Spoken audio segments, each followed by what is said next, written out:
Hi guys, good morning. तर आता सकाळच्या कामानिमित्त मला खूप लवकर उठावं लागतं यार आणि माझी हालत तुम्ही बघू शकता अशी काही असते. म्हणजे लिटरली मला असं वाटतं की जबरदस्ती कोणी मला मार हारून उठवलंय की भाई उठ, उठ.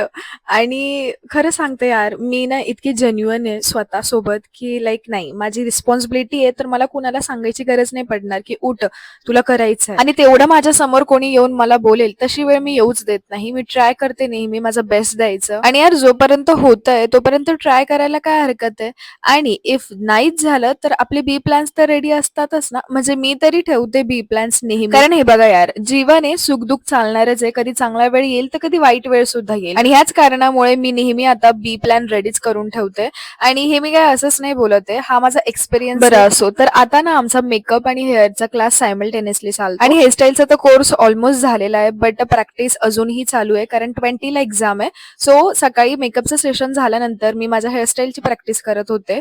त्यानंतर आज मेकअपमध्ये आम्हाला सगळं प्रायमर बद्दल शिकवलं गेलेलं, तुम्ही बघितलं पण असेल मागच्या क्लिप. त्यानंतर तुम्हाला आठवतं का गाईज, माझा हा लास्ट जो संडे होता किती बिझी शेड्यूलने भरलेला होता.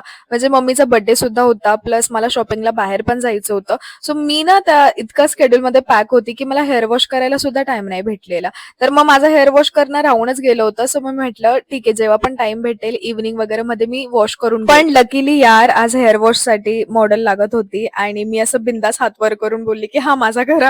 कारण त्यांना काय सांगू मी की मी हेअर वॉशच नाही केलेलं आहे, बरं होऊन जाईल माझ्यासाठी. कारण माझा पूर्ण वीक मध्ये पण शेड्यूल इतकं पॅक राहतं की मला टाइमच नसतो. मग म्हटलं बरं आहे हे, माझं side by side hair wash तरी होऊन जाईल. आणि सरांना सुद्धा त्यांच्या स्टुडंटला टिप्स वगैरे द्यायचे होते. सो माझे लॉंग हेअरमुळे सरांना खूप असं ब्रीफली सांगता आलं की असं असतं तसं असतं. खूप छान वाटत होतं यार, खूप रिलॅक्स फील होत होतं. आणि मग घरी आले, क्लिनिकला गेलेले. That's it. Thank you for watching. भेटूयात उद्याच्या ब्लॉगला. Bye bye.